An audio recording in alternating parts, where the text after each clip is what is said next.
ગણદેવી ખાંડ સહકારી મંડળીમાં 5 વર્ષના લાંબા ગાળા બાદ નવા ચેરમેન અને વાઇસ ચેરમેનની સત્તાવાર નિમણૂક કરવામાં આવી છે. સમન્વય પેનલના અમિત પટેલને ચેરમેન અને અલ્પેશ દેસાઈને વાઇસ ચેરમેન તરીકે પસંદ કરવામાં આવ્યા છે. આ નિમણૂકો તાજેતરમાં યોજાયેલી ચૂંટણીના પરિણામ બાદ થઈ છે. ગણદેવી ખાંડ સહકારી મંડળીમાં 5 વર્ષના લાંબા ગાળા બાદ નવા ચેરમેન અને વાઇસ ચેરમેનની સત્તાવાર નિમણૂક કરવામાં આવી છે. આ નિમણૂક પ્રક્રિયા ગણદેવી સ્થિત ખાંડ સહકારી મંડળી સંકુલ ખાતે પ્રાંત અધિકારી પ્રિતેશ પટેલની અધ્યક્ષતામાં પૂર્ણ થઈ હતી. વિજેતા પેનલના ડિરેક્ટરોની ખાસ બેઠકમાં સર્વાનુમતે અમિત પટેલના નામ પર ચેરમેન પદે મહોર મારવામાં આવી હતી. પ્રાંત અધિકારીએ તેમને ચેરમેન તરીકે ઘોષિત કર્યા હતા. તેવી જ રીતે વાઇસ ચેરમેન પદ માટે અલ્પેશ દેસાઈના નામ પર પણ સર્વાનુમતે સહમતિ સધાઈ હતી. ઉલ્લેખનીય છે કે ગણદેવી ખાંડ સહકારી મંડળીમાં છેલ્લા 5 વર્ષથી ચેરમેનનું પદ ખાલી હતું. અગાઉ 4 દાયકા સુધી જયંતિ પટેલ ચેરમેન તરીકે સેવા આપી રહ્યા હતા, પરંતુ વધતી વયના કારણે તેમણે નિવૃત્તિ લીધી હતી. ત્યારબાદ કોર્ટ અને કેટલીક ટેકનિકલ ગૂંચવણોને કારણે ચેરમેન પદ ખાલી રહ્યું હતું. આ સમયગાળા દરમિયાન હાઈકોર્ટના આદેશથી રચાયેલી કમિટી દ્વારા મંડળીનો વહીવટ ચલાવવામાં આવતો હતો. તાજેતરમાં કોર્ટ તરફથી મંજૂરી મળ્યા બાદ ચૂંટણી યોજાઈ હતી. તાજેતરમાં યોજાયેલી મંડળીની ચૂંટણીમાં સમન્વય પેનલ અને સહકાર પેનલ વચ્ચે સીધો મુકાબલો થયો હતો.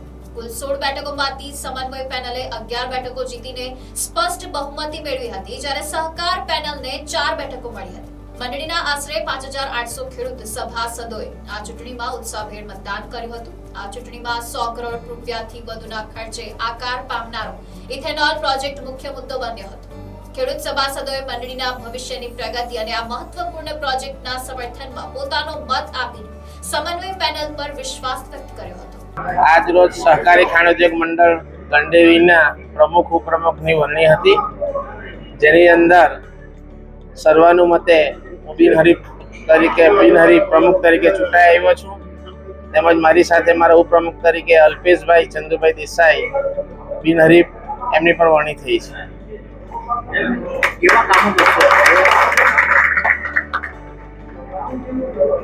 ખાંડ ઉદ્યોગ મંડળની અંદર કામો તો ખેડૂતોના કરવાના હોય છે, અને ખેડૂતલક્ષી અભિગમ રાખીને ખેડૂતોના જે કંઈ નાના મોટા પ્રશ્નો હશે અમે હલ કરવાના પ્રયત્ન કરશું.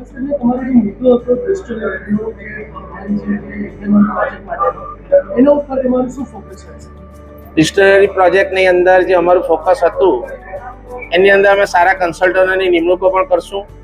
પણ જે આ જે ડિસ્ટિલરી પ્લાન્ટ જે બનાવવામાં આવ્યો છે એ બી હેવી એટલે કે ડાયરેક્ટ જ્યુસમાંથી ઇથેનોલ બને, પણ અત્યારે જે ખાંડના ભાવ જોતા ડાયરેક્ટ જ્યુસમાંથી ઇથેનોલ બનાવી શકાય એ પરિસ્થિતિમાં નથી.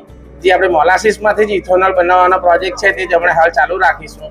જ્યારે ખાંડના ભાવો ઘટશે અને સંજોગો દેખાશે ત્યારે અમે જ્યુસમાંથી ડાયરેક્ટ ઇથેનોલ બનાવવાના પ્રોજેક્ટની અમે શરૂઆત કરીશું. Report NDC news, Navsari.